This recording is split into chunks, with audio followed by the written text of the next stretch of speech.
Lá vem o KidCast pra alegrar o seu dia. Tecnologia e robôs no mundo da fantasia. Com o código KID a diversão é garantida. Em Montes Claros a aventura é colorida. KidCast no ar, vamos todos ouvir. Programação é fácil, vem aprender.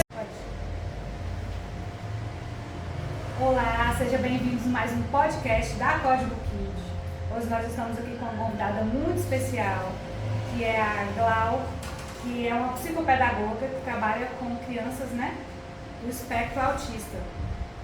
Glau, ela atende, muitas crianças, faz acompanhamento, dando suporte para as famílias pós-diagnóstico, porque a gente sabe o tanto que é importante o papel da psicopedagoga no acompanhamento das crianças com TEA. E aqui nós vamos falar um pouquinho sobre como que a gente pode compreender o autismo, sobre os desafios, sobre as potencialidades, enfim, nós vamos abordar aqui um pouquinho de cada coisa, assim, que é um tema muito relevante, muito importante atualmente, que deve ser falado muito mais, e que as pessoas, algumas tentam evitar assuntos ou não gostam muito de discutir, e acaba ficando um tema muito pouco falado, muito pouco abordado, e muitos pais precisam desse suporte, desse apoio, dessa conversa franca, de entender um pouquinho mais sobre o espectro, do seu filho, enfim. Um prazer, Glau, te receber aqui com a gente. Quer se apresentar, falar uma coisa? Boa noite, Janine. Para mim foi um prazer ter essa oportunidade, Falar do autismo é sempre de grande relevância, porque a gente vai desconstruindo alguns pensamentos e atitudes justamente nessa comunicação, A informação é o ponto-chave mesmo para a gente divulgar mesmo e as pessoas terem acesso de informações corretas. Muito obrigada pelo convite. Nós que agradecemos aqui a sua companhia nessa noite, para falar de um tema tão importante. Para começar, vamos começar com uma pergunta bem básica, assim, para os pais entenderem melhor, de certa forma, o que é o transtorno do espectro autista?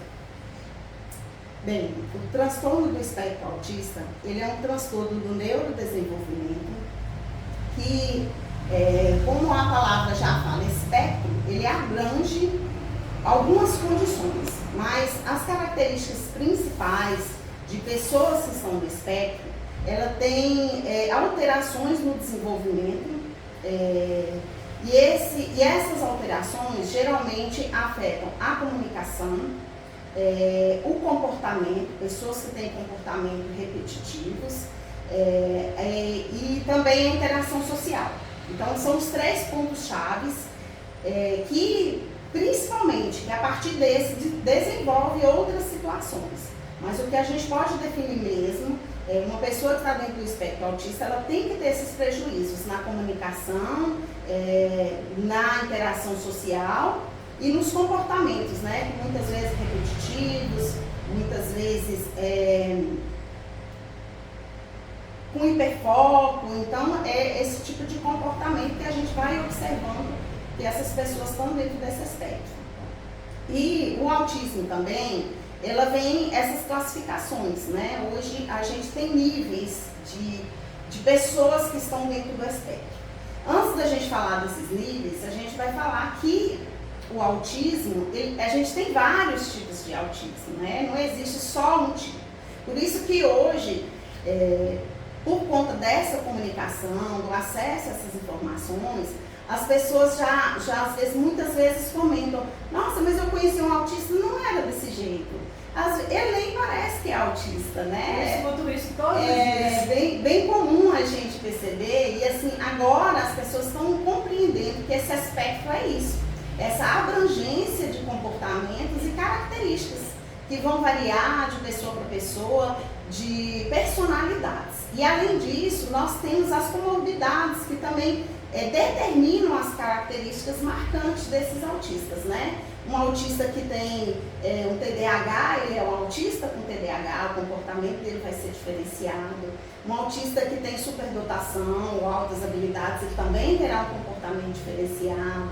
Um autista que tem deficiência intelectual, ele também vai ter um comportamento diferente. Por isso que esse espectro, ele é muito amplo. E a gente hoje entende que muitas pessoas que tem, a gente encontra várias características, algumas bem perceptíveis que podem até coincidir, porque principalmente quando a gente fala desses comprometimentos, né?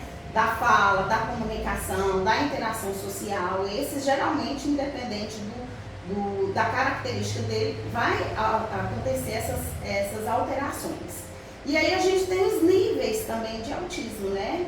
Hoje a gente fala o nível de suporte 1, nível de suporte 2 ou nível de suporte 3, que são o suporte mesmo que esse autista demanda de cuidadores, de professores, de pessoas que estão em torno dele.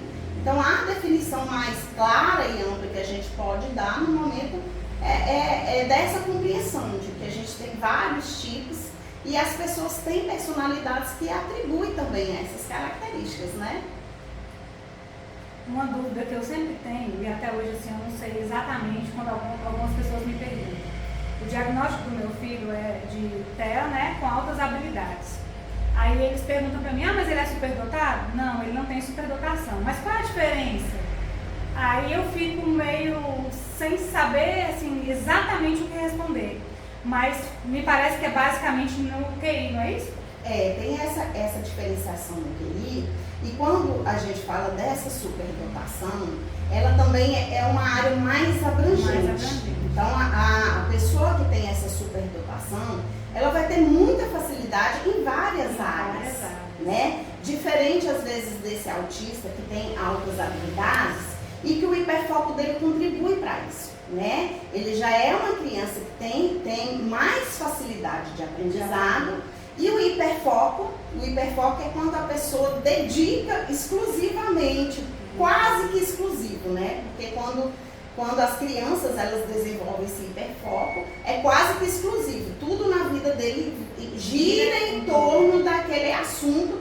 Então, ele fica expert naquele assunto. Então, essas habilidades dele, principalmente nesse quesito do hiperfoco, ele vai além, né? E o superdotado, ele abrange várias áreas. Ele não é só no que ele gosta, geralmente ele tem facilidade, muita facilidade em todas as áreas.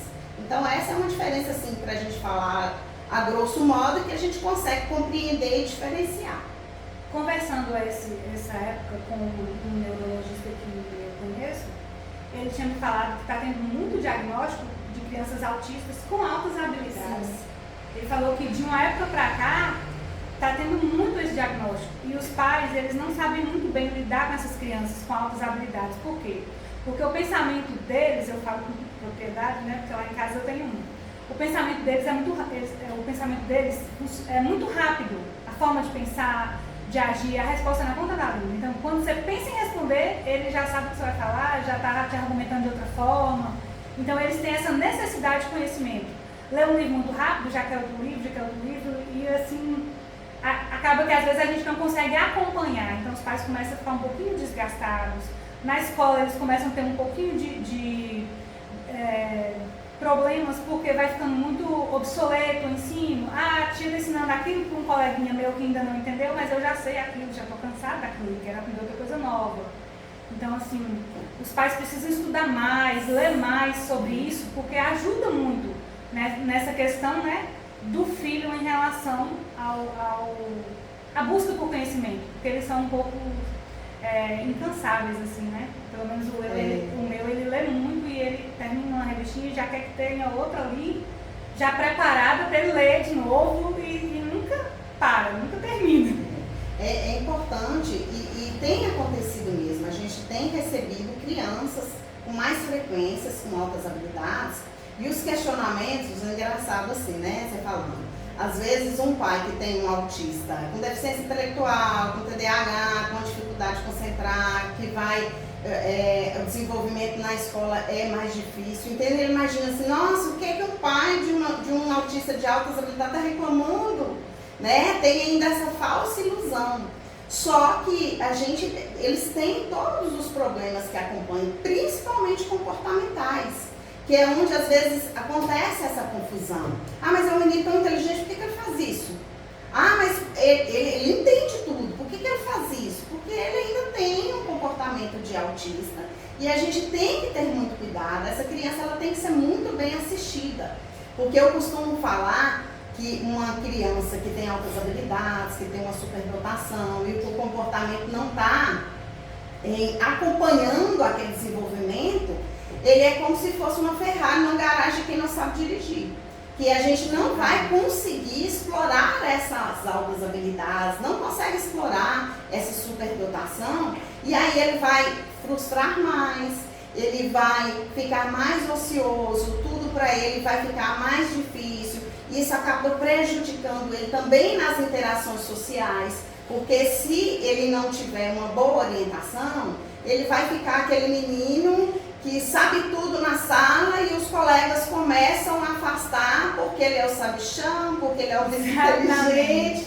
Então, todo o processo de exclusão ela acontece igualmente quando tem que acontecer em ambientes que não estão ali sendo orientados, os professores ter esse tipo de orientação, porque eles começam a ganhar rótulos também.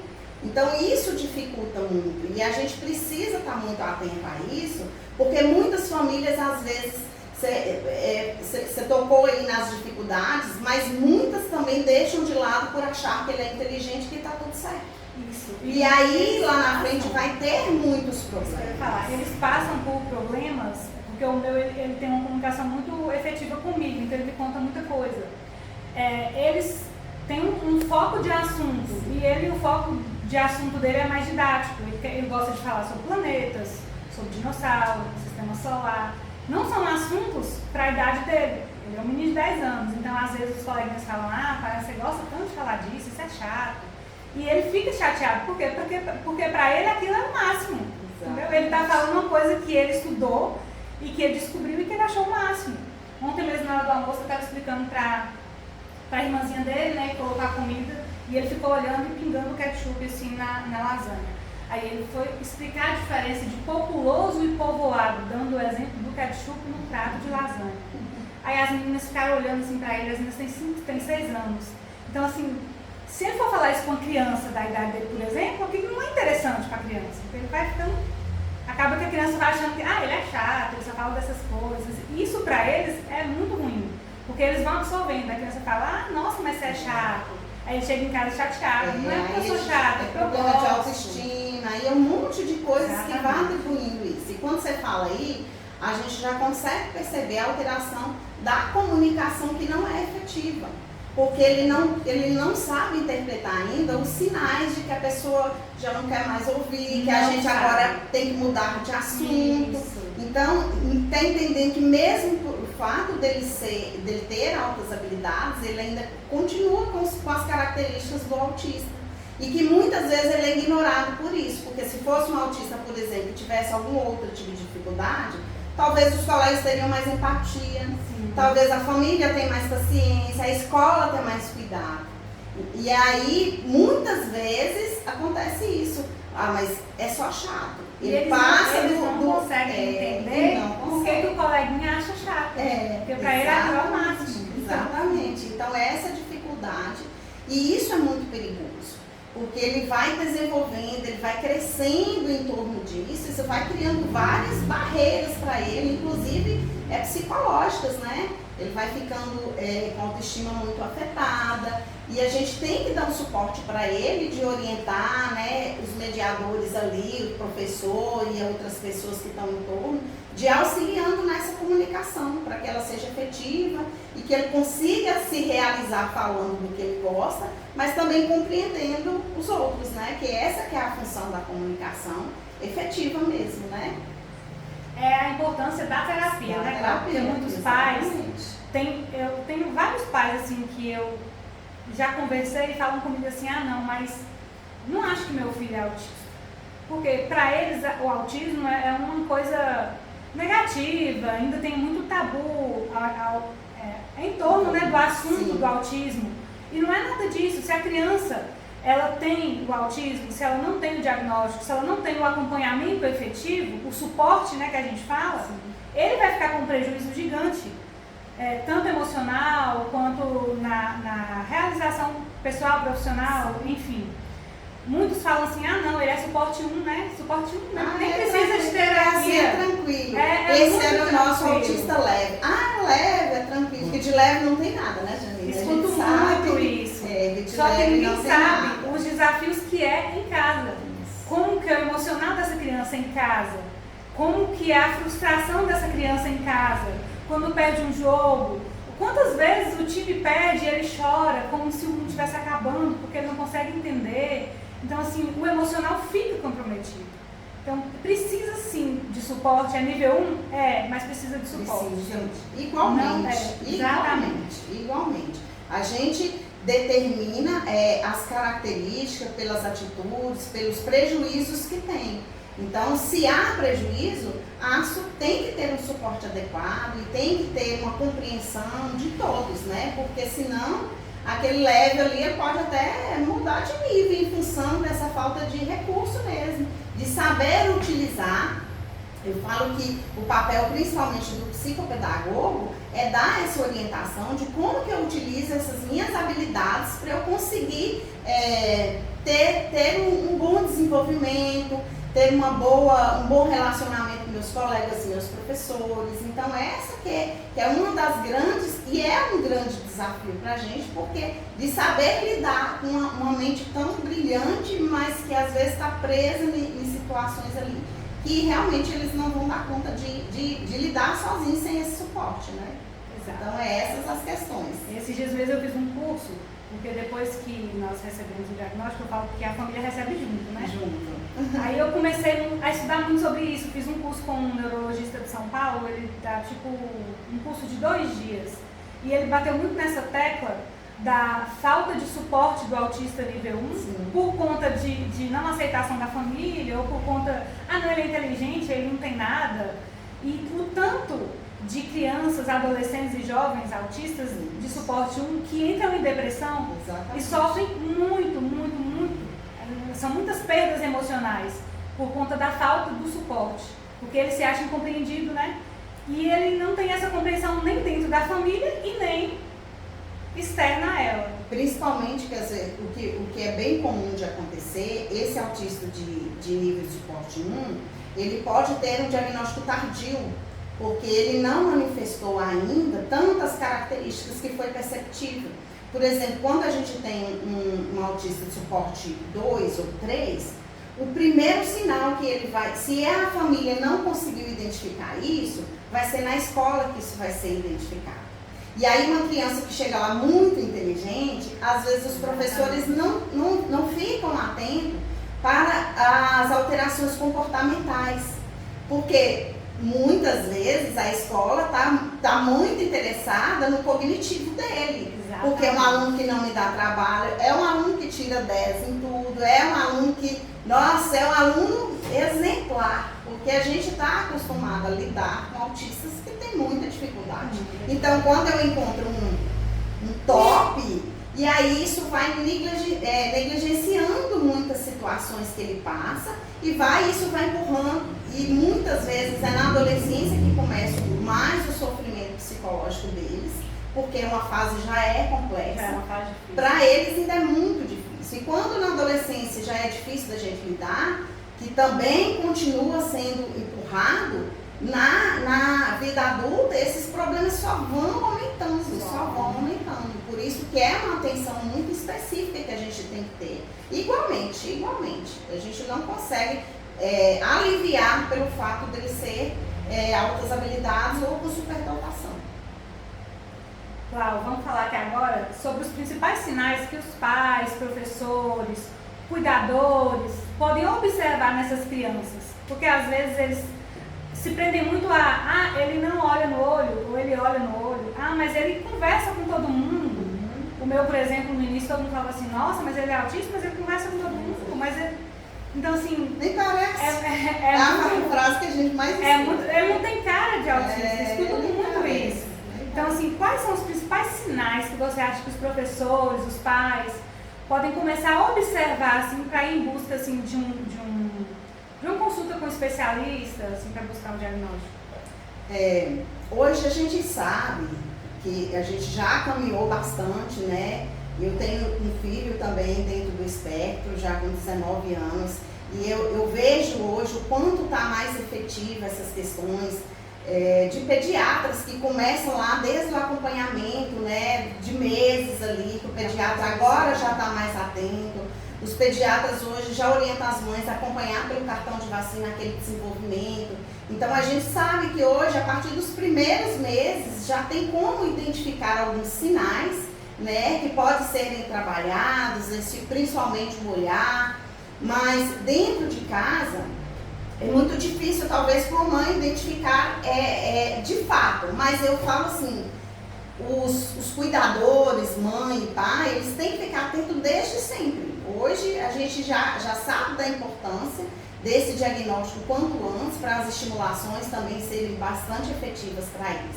Mas às vezes quando não acontece, a criança, por exemplo, o que você falou aí dessa troca de olhares.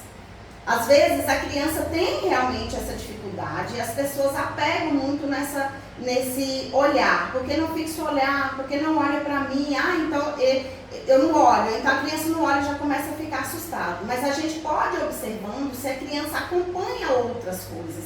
Não é só o olhar, não é só olhar para mim, porque às vezes tem pessoas que é incômodo mesmo, até adulto que não é autista tem dificuldade de olhar no outro, porque distrai, porque eu fico tímido, porque isso, e a criança também tem essas questões. Mas a gente pode observar, por exemplo, eu vou fazer uma brincadeira de bolinha de sabão. Ela vai acompanhar aquela bolinha? Ela precisa acompanhar. Uma criança pequenininha, que a gente brinca, que eles estão com 2, 3 aninhos, que eles gostam muito dessa brincadeira, ele tem que acompanhar essa bolinha de sabão. Porque tem criança que não tem esse olhar para esse acompanhamento. Quando às vezes eu tô, até de bebezinho mesmo a gente fala, tá com o celular e eles ficam olhando. Isso já é também uma manifestação da criança que foca o olhar em coisas, né? Principalmente nas pessoas, mas a gente já pode avaliar também essas características dentro das brincadeiras, se ela está sendo efetiva ou não. Outra questão que a gente observa é dentro de casa, quando a criança é muito apegada aos brinquedos, não gosta de dividir, tem aquele padrão repetitivo. Isso nem sempre, porque o que a gente está falando aqui são de características que eles têm que estar em conjunto. São gerais. São gerais, não é só uma característica. Aí alguém está assistindo, mas ele coloca os carrinhos todos enfileirados. Mas às vezes muita criança gosta de brincar dessa forma e não, só isso não vai fazer dele uma criança autista, né? Então a gente tem que ter cuidado com essas coisas.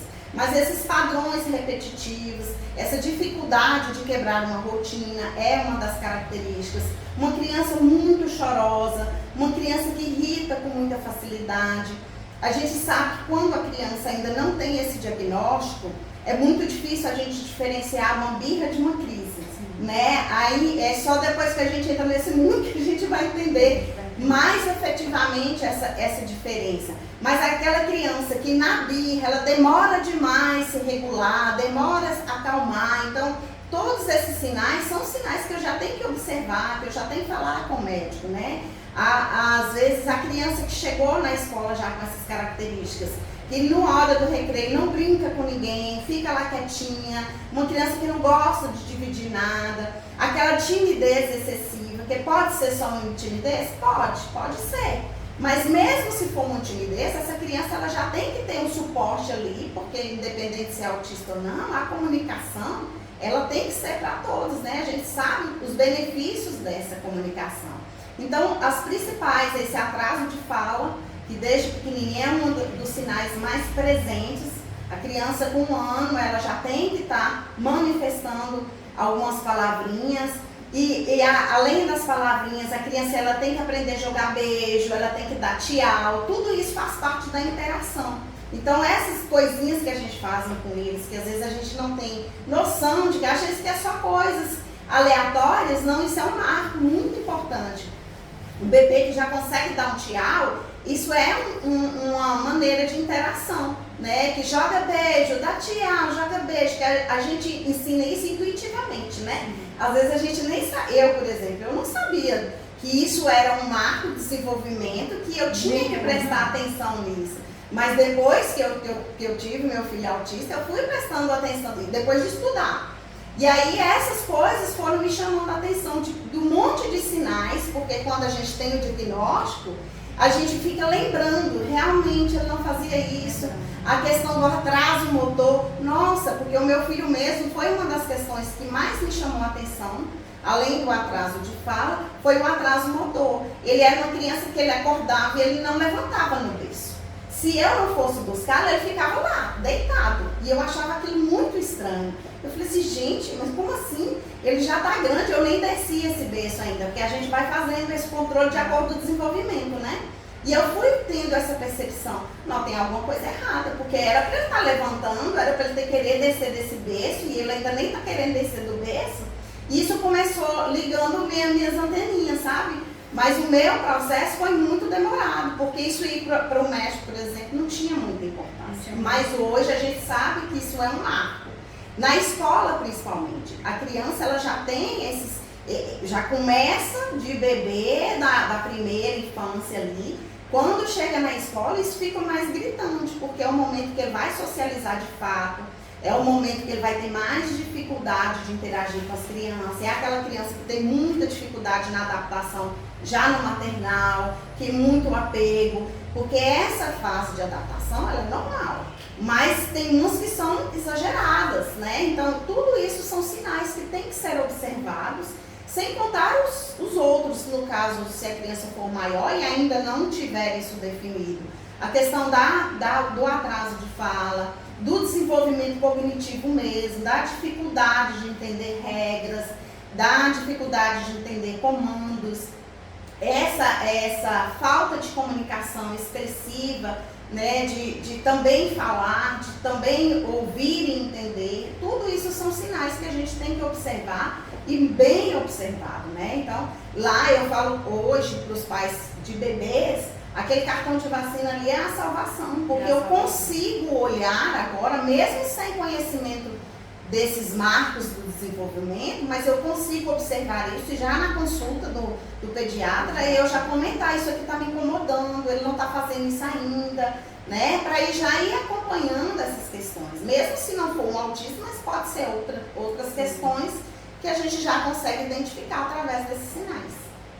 E isso é muito importante, porque eu lembro que quando o meu era pequenininho, ele era muito comportado, mas muito mesmo. Sim. Ele não mexia em nada, ele não saía. Se eu deixasse ele assistir televisão, ele ficava. Se eu desse um livro para ele, ele ficava olhando as figuras, nunca rasgou livro, sabe? Muito comportadinho. Então eu falava, nossa, mas ele é bonzinho, nossa, mas ele é comportadinho. E ele sempre foi. Quando as irmãzinhas dele nasceram, foi o oposto. Então, assim, a gente conseguiu enxergar uma diferença gritante dele, comportadíssimo, sempre, desde pequenininho, não chorava, a gente levava em todos os lugares, lá ele ficava quietinho, se dormisse, chegava em casa dormindo, nunca deu trabalho, já as meninas já são bem agitadas, que é o normal da criança. A criança tem que ter alegria, correr, né, fazer barulho. Porque essas questões também, o hiperativo chama atenção, porque inclusive é o que tem um diagnóstico mais cedo. Mais cedo, O exatamente. hiperativo chama atenção, porque dá trabalho na escola, dá trabalho em casa, então vai buscar ajuda mais rápido. Mas os comportamentos... Esses que são mais apáticos, eles têm uma tendência também a demorar um pouco mais, porque inclusive até a gente entender que isso é um problema, porque até então é o sonho de toda mãe, né? Mas quando a gente entende que isso também não faz parte de um neurodesenvolvimento adequado, a gente percebe que a criança que também não chora, a criança que não se incomoda com as coisas, a criança que a gente toma qualquer brinquedo dela e ela não reclama, isso também são sinais. A criança que não se impõe em nenhuma situação, porque eles aprendem a falar não, rapidinho, não, e aprendem inclusive com a gente. E isso também é um sinal de que essa criança que está muito quietinha ali, pouco expressiva, é também um sinal de ficar alerta, de procurar ajuda. Na escola, então, se a criança chega na escola com com esse perfil, dificilmente essa professora vai chamar esse pai para a escola. Foi o que aconteceu com a gente. Dificilmente. Porque ele sempre foi muito bonzinho, muito comportadinho, muito inteligente. Então, assim, foi muito complicado chegar nesse diagnóstico. Precisou dele ter um problema emocional grande, ter uma crise mesmo emocional, para a gente poder levar no psicólogo e buscar ajuda. Porque se não fosse isso, até hoje a gente ia achar que ele era uma criança comportada, estudiosa, sempre gostou de ler, aprendeu a ler na pandemia com 5 anos, praticamente sozinho, só é tímido, é o jeitinho dele, e não é bem assim. Então assim, a gente tem que ter muito cuidado com essas questões, né? Tem que ter. Então esses sinais tem que ser hoje abrangente. O pai hoje tem que ficar muito atento nessas questões, né? Como que é feito, Glau, um diagnóstico? Quem é o profissional, o primeiro profissional assim, que o pai pode buscar ajuda, pode procurar? Olha, hoje quando a gente fala assim, desse acompanhamento do desenvolvimento, a gente espera, né, que o pediatra seja essa primeira pessoa que te oriente, né? Porque eu penso assim, quando esse pediatra não estava atento àqueles sinais, é porque outras pessoas já vão ter que te ajudar nesse percurso. Mas o primeiro caminho é isso mesmo, é buscar ajuda. Se você não tiver acesso a esse pediatra, é informação mesmo. Eu falo nesse primeiro contato, mas depois já desse acompanhamento, é uma equipe multidisciplinar que faz esse diagnóstico, geralmente um neurologista, um neuropediatra, que faz esse acompanhamento com a criança, juntamente com o psicólogo, juntamente com o psicopedagoga, com a família, com as informações da família, com as informações da escola, com todas essas informações que são importantes. O neuro, ele lauda isso, né? Mas os outros profissionais acompanham e fazem parte desse acompanhamento, inclusive com testes, né? Que hoje são muito efetivos. Sim. Porque tem crianças que elas estão num limiar muito peculiar, que às vezes tem que fazer uma bateria de teste, um acompanhamento, porque às vezes também não é só chegar nesse médico e dar esse diagnóstico. Geralmente, um médico mais comprometido, ele vai indicar uma terapia para essa criança, porque todos esses sinais também podem ter sido um estímulo inadequado que essa criança recebeu, né? As telas hoje é um dos grandes aliados para isso. Então, tudo isso pode ocasionar. Então, hoje o melhor direcionamento é que a criança faça uns 6 meses de uma estimulação adequada, que se for um atraso de fala, procurar uma fonoaudióloga, se for alguns problemas comportamentais, procurar um psicólogo, na escola ter esse acompanhamento com o psicopedagogo, para depois disso, foram 6 meses de estimulação correta, do tempo certo, de tirar praticamente telas, porque não tem contribuição nenhuma, mas a criança continua igual. Então aí o neuro, com todas essas informações dessa equipe, ele consegue fechar esse diagnóstico, o que é o mais correto, né? E o que é mais seguro, para que a gente não corra o risco de ter um diagnóstico errado e de ter, talvez, uma orientação adequada, né? Porque a importância do diagnóstico é isso, é para orientar a família a partir dali, né? É para isso que a gente precisa desse diagnóstico, né? E nós pais, eu vou me incluir nessa, porque pais, nós todos, né, não nascemos pais com manual de instrução. Sim. Então hoje em dia é muito comum os pais usarem o celular como chupeta, né? O menino tá dando trabalho, eu tô precisando terminar tô trabalhando aqui, tô fazendo home office, o menino não me deixa quieto, toma o celular, vai assistir. O celular hoje a gente não sabe o mal de tudo, né? O mal que isso faz, porque ele tá naquele mundo, então só ele e o YouTube, né? Então assim, o que ele tá aprendendo ali? O que ele tá absorvendo daquele YouTube? Provavelmente nada. Nada que vai, assim, agregar no desenvolvimento dele. Então, assim, a gente tem que ter muito cuidado com isso. Pelo contrário. É proibir? Não é proibir. É limitar. Criança pequenininha tem necessidade de mexer no celular? Não tem necessidade de mexer no celular. Vai ficar maiorzinho, vai querer um celular? Sim. Fazer monitoria. Tem muitos programas que a gente pode instalar no celular para poder reduzir o horário da criança mexer. O celular bloqueia. bloqueia certos tipos de programas, de jogos, que não é para a idade dele. Então, assim, quando a criança ela tem acesso à internet, ela tem acesso a muita coisa imprópria para a idade também. Então, os pais têm que ficar muito atentos mesmo, porque é um risco muito grande. É novidade para todo mundo. Aí, imagina para as crianças, né? E esse tempo que essa criança está no celular é o tempo que ela não está sendo estimulada na comunicação adequada, ela não está sendo estimulada na coordenação motora, que é o que precisa no desenvolvimento dela, ela não está sendo estimulada no sensorial de uma forma geral, pelo contrário, o estímulo negativo que as telas oferecem sensorialmente, isso causa danos terríveis com a criança, que podem até chegar uma criança com todo esse perfil, que não tem nenhuma estimulação, que não brinca, que vai numa pracinha, que não anda de bicicleta, que o pai não senta, o pai ou a mãe ou quem cuida, não senta para brincar, uma brincadeira direcionada, uma brincadeira adequada para a idade.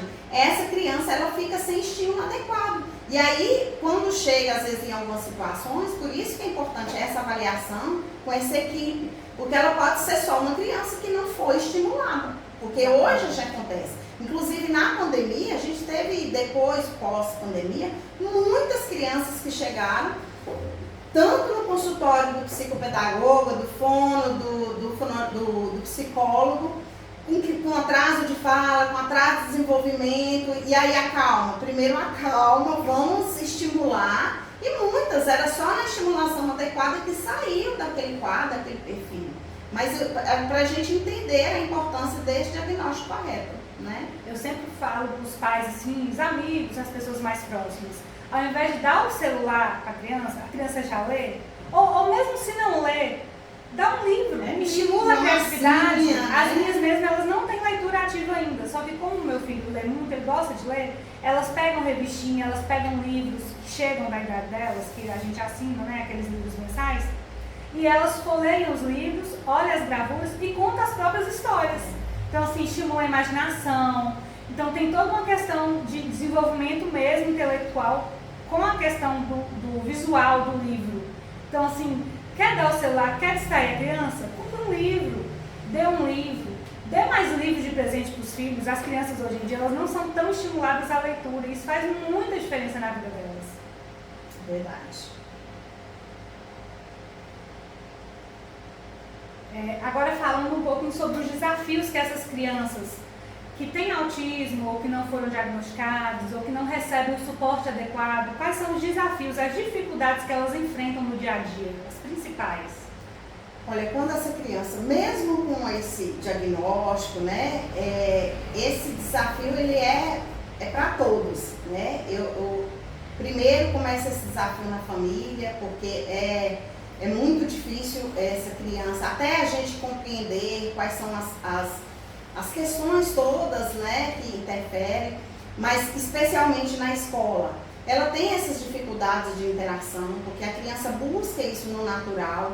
Então, quando a criança ela não tem esse desenvolvimento adequado, ela vai ficando excluída, porque os coleguinhas elas não conseguem acompanhar esse colega se for uma criança que estiver desassistida, né? Então, um dos grandes desafios da gente é colocar essa criança realmente incluída na escola, né? Ter esses papéis, essas pessoas preparadas para enfrentar isso, ajudar essa criança a passar por esses processos. Então, isso é desafio tanto para a escola, quanto para a família, né? Então, a questão da exclusão, que eu acho que é o mais agravante para uma criança e o que é mais prejudicial. Porque quando ela é incluída, os outros desafios, ele é dividido com os colegas, com os amigos, né? Mas ele encontra muitos desafios, tanto na questão do aprendizado, quanto nas questões da interação social. Os desafios, eles estão aí presentes no desenvolvimento todo, né? O que a gente tem que chamar a atenção são as pessoas que vão ajudar essa criança a passar por esses processos, né? Porque esses desafios, eles são presentes mesmo, né? Principalmente para as famílias, né, também. Quais, na sua opinião, são os principais desafios para os pais, a família, assim, né, que convive diariamente com essa criança? Eu acho que o primeiro obstáculo que a gente enfrenta já é no recebimento desse diagnóstico, né? Quando a gente recebe esse diagnóstico, a gente, inclusive na psicologia, a gente até usa o termo do luto mesmo, né? Muitas pessoas falam assim, até agregou, mas luto, você não perdeu o filho, mas você perdeu a idealização daquela criança. Porque todos nós, quando estamos grávidas, a gente idealiza aquela criança. Então, quando a gente recebe o diagnóstico, principalmente quando essas pessoas não são tão humanizadas, porque também é um dos grandes desafios que a família encontra, a gente não encontra parceria em todas as pessoas, né? A forma que a gente recebe esse diagnóstico impacta muito emocionalmente. Então, quando a gente recebe esse diagnóstico, que o profissional não explica que diagnóstico é vida pra gente, né? Que o diagnóstico, ele é um norteador, é a partir dali que a gente vai traçar as novas perspectivas da vida da gente. Então, esse diagnóstico ele tem que ser muito bem trabalhado. E um dos grandes desafios é realmente essa informação, porque a gente sofre por falta de informação. E a gente tem muitos medos que a gente não sabe. Então, o desafio grande, primeiro, é esse encontrar apoio, né? Encontrar suporte nesse momento, acolhimento, que é o principal, né? A família ela precisa ter esse acolhimento e saber que o seu filho ele vai evoluir. E aí uma das inseguranças, e agora, em que escola que eu vou colocar essa criança? Aí os pais ficam desesperados, essa escola é boa, como é que é? Então os desafios são diários, né? E agora eu preciso trabalhar, como é que eu faço com as terapias, como é que eu faço com os acompanhamentos? Mas o principal de tudo é a gente ter essa orientação e procurar apoio, né? Procurar apoio. Hoje a gente tem grupos aqui, né? Principalmente aqui na cidade, tem grupos de mães que se apoiam, que já orientam umas às outras, que já dá muitas ideias, muitas experiências. Não, isso aqui eu já fiz, não foi legal. Essa escola aqui eu tive muitos problemas. Então, o maior desafio mesmo é encontrar apoio e suporte, pessoas adequadas para cuidar do seu filho, esse direcionamento, né? Que a gente lida com isso todos os dias. Então, é um dos grandes desafios, né? Pensar no futuro dessa criança, como que ela vai ser incluída, né? E às vezes a gente encontra esse próprio desafio dentro da própria família, porque é o primeiro desafio da gente, né? Porque muitos não entendem, muitos não aceitam. Isso é um processo também que a gente tem que passar. Além da gente ter que aceitar por ser mãe, por ser pai, eu ainda tenho que capacitar as outras pessoas, eu ainda tenho que passar por esse processo. Então, emocionalmente, essa família, ela tem que ser, ela é redirecionada totalmente. Eu falo que quando a gente tem um filho atípico, é uma família atípica. Porque a gente não funciona igual aos outros. Não funciona. Então, o maior desafio da gente começa em casa, quando a gente tem outros filhos, né? Quando a gente precisa orientar os avós, quando a gente precisa falar com as pessoas que esse diagnóstico não é o fim do mundo, né? Então, são muitos os desafios, mas o que a gente tem que ter confiança é buscar informação, que é o que vai nos amparar, é a informação correta, e buscar apoio das pessoas corretas também, que estão disponíveis para ajudar. Hoje a gente tem muito grupo, e às vezes eu costumo até falar que as mães, a gente preocupa tanto nas terapias dos filhos, esquece da gente, mas a gente também precisa se fortalecer para fortalecê-los, né? Porque os desafios, os primeiros são os diagnósticos, mas depois disso vão vir outros e outros, e a gente tem que estar bem forte para poder acompanhar. Então, ter esse acompanhamento também é importante para a família, né? Bem interessante, porque alivia bastante, né? Essas questões desses desafios. Alivia muito, viu? Nosso próximo questionamento, você já falou um pouco sobre inclusão, de mensagem, né, para deixar para esses pais que não é o fim do mundo, que o autismo é um amparo, a gente tem uma rede de apoio, né? Então, assim, vai trocando ideias, uma mãe vai auxiliando a outra, dando dicas. Tem vários grupos que eu participo que tem essa interação, e isso ajuda muito, isso fortalece, né? A gente como mãe atípica, que a gente costuma dizer. Agora tem alguns mitos e algumas verdades sobre os autistas que as pessoas sempre falam, que a gente queria discutir um pouquinho agora com você. Muitas pessoas falam assim, autistas não querem ter amigos.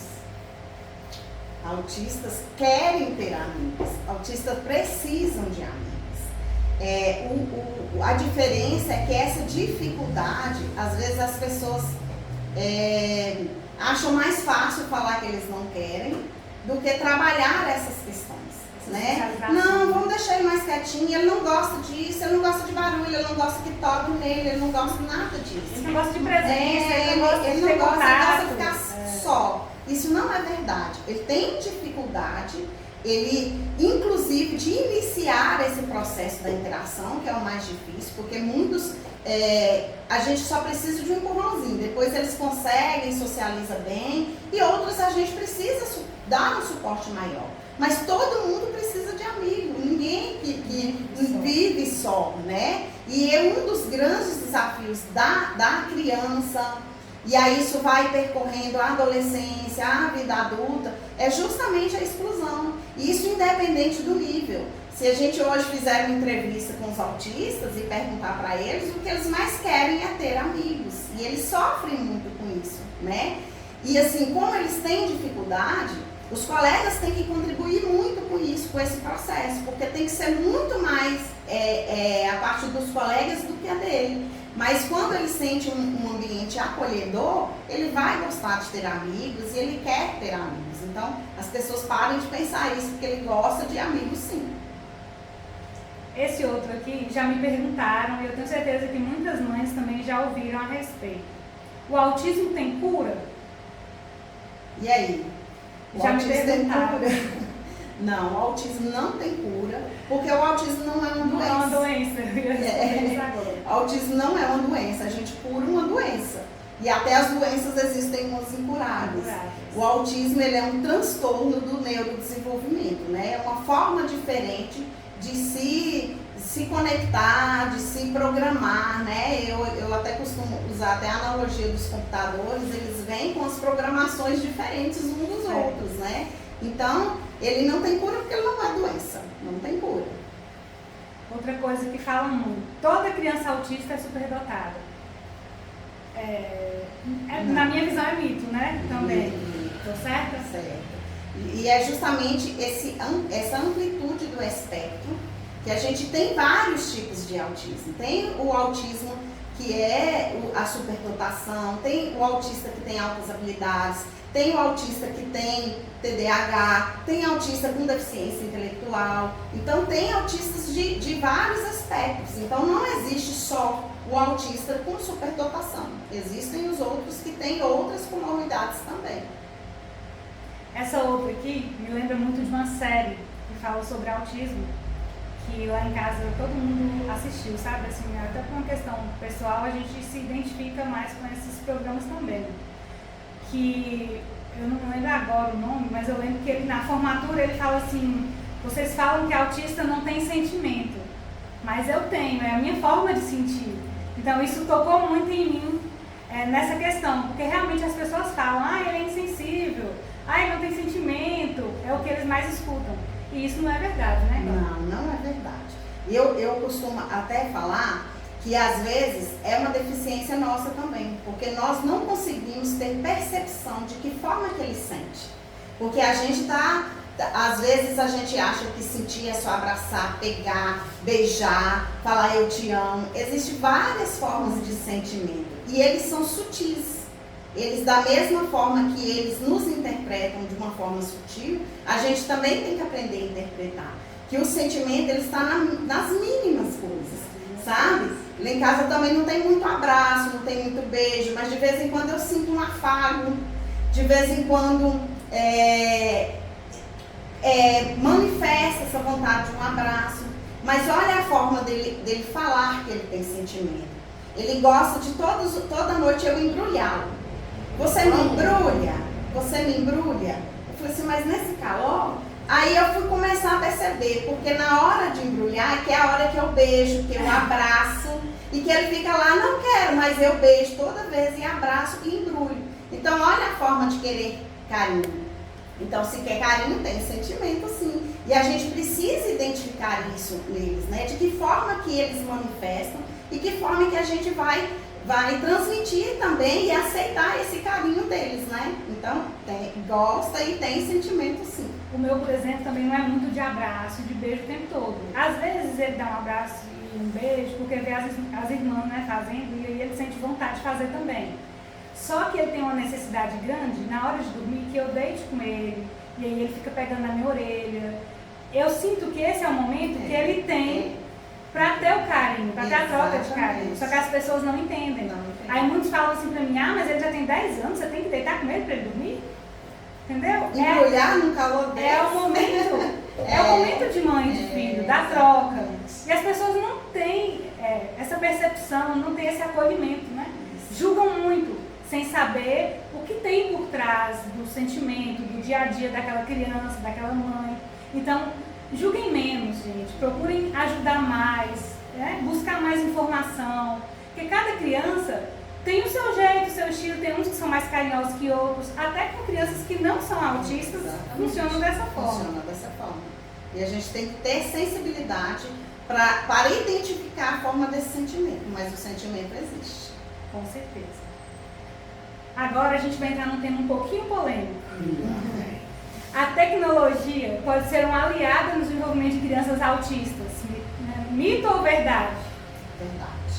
Isso é uma grande verdade. A gente sabe que a tecnologia, quando ela é bem utilizada, é um recurso assim, muito grande. Inclusive, eu penso que até pouco explorado ou mal explorado às vezes, né? Mal explorado. Porque, por mais que nós falamos aqui do uso de telas, mas quando ele é direcionado, isso melhora muito a condição cognitiva, inclusive na comunicação alternativa, que é um dos recursos quando a gente tem autista que não é verbal. A tecnologia assim, veio para trazer uma libertação mesmo para essas crianças, porque o cognitivo está ali, mas eu não dou conta de falar. Então é através da tecnologia que eu vou explorando essas coisas. Quantas crianças que se alfabetizam através dos joguinhos, através das brincadeiras, e a gente consegue ter um desenvolvimento muito eficaz do cognitivo, do raciocínio lógico. Então, a tecnologia, ela bem direcionada, ela é uma grande aliada. E as pessoas têm que entender isso e saber utilizar de forma adequada, né? Com profissionais que possam orientar, ter esse conhecimento mesmo do que é indicado ou não para aquela criança, né? Mas a tecnologia, ela é uma grande aliada, sim. Infelizmente, os pais, a família em geral, eles têm uma visão errada do que é tecnologia. Eu já escutei muito aqui na Código Kid mães me falando assim, não, vocês mexem com tecnologia, tô fora, não quero meu filho próximo a isso. Porque na cabeça dessa mãe, desse pai, tecnologia é você estar com o celular 24 horas assistindo YouTube, jogando. E isso não é tecnologia, isso é um vício, né? Então a gente tem que criar, tem que educar para que as crianças não sejam viciadas em tecnologia, mas saibam usar a tecnologia para coisas benéficas. Aqui a gente tem curso de robótica. Para fazer uma aula de robótica, a criança não fica só em telas. É lógico que ela vai ter a ajuda de vídeos educativos, porque tem toda a introdução do projeto que ele vai fazer. Ele vai estudar sobre as leis de Newton hoje. Então vamos passar um videozinho para ele explicando como funciona a lei da ação e reação. Assistiu o videozinho de 5 minutinhos? Ótimo, agora vamos montar. Mão na massa, raciocínio lógico. Então assim, é muita prática. Não é vício em tela, é tecnologia aliada ao ensino. Então os pais têm que saber dosar e saber diferenciar o que é tecnologia do que é o vício. E buscar esse conhecimento, né? Sim. Buscar informação com profissionais corretos, que dá esse direcionamento. É aliado, sim, mesmo porque o desenvolvimento cognitivo atual, hoje, tudo envolve tecnologia. É impossível a gente falar que a gente vai criar uma criança sem acesso a isso. Né? Hoje, quem fala isso, eu acho que é uma demagogia de falar que não usa e não vai usar. É claro que tem fases, tem idade, tem todo esse acompanhamento. Mas hoje, excluir as crianças totalmente desse desenvolvimento não é vantajoso para ninguém. Pelo contrário, a gente tem que direcionar, ensinar, orientar, né, acompanhar essa criança nas tecnologias, mas que ela tem um papel importante hoje no desenvolvimento, principalmente na nossa atualidade, né? Nesse desenvolvimento, a gente tem muitos ganhos com a tecnologia. Ela é importante. Eu costumo falar aqui que é uma alfabetização digital, porque quando a criança nasce, ela aprende a falar ouvindo, né? Os pais, as pessoas próximas. Então ela aprende a língua dela materna no momento que ela vai se assimilando naquele meio, vai aprendendo. A ler não, a ler é diferente, quando vai para a escola, que vai aprender a linguagem culta, e enfim. A tecnologia é como se fosse um novo idioma, é uma nova linguagem. Então, se você não ensinar a criança a usar esse novo idioma, ela vai usar de forma errada. Ela vai falar errado, ela vai escrever errado. E o que vai prejudicar no futuro? Muita coisa, porque o nosso futuro, nós sabemos que, felizmente ou infelizmente, depende da visão de cada um, nosso futuro, aliás, nosso presente já é, mas nosso futuro vai ser bem mais tecnológico. Então, quanto mais a gente afasta as crianças desse meio tecnológico, menos prospecção de futuro ela irá ter. Porque futuramente as crianças que não têm essa visão, esse viés tecnológico, essa facilidade com a tecnologia, ele vai ser considerado um analfabeto digital. E aí vem a exclusão digital, né? A exclusão digital. Ele entende.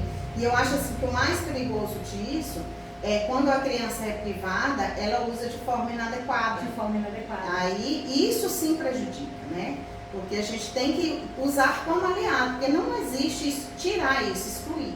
Isso já é fato que a gente não consegue. É claro que existem ambientes, existem momentos e existe esse direcionamento. Mas capacitar essa criança, mostrar para ela essa importância de fazer de forma correta, isso é muito benéfico para o desenvolvimento da criança.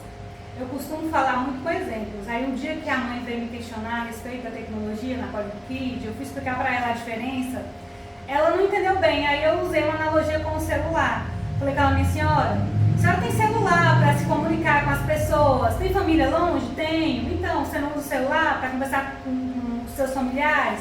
E imagina, se você não tivesse esse celular, como que você ia conseguir se comunicar com as pessoas que não estão próximas a você? Ou receber uma notícia, ou dar uma notícia, ou querer saber como está seu filho na escola, ou se seu filho passou mal na escola, se a escola não tivesse como te ligar, como entrar em contato. Isso é tecnologia.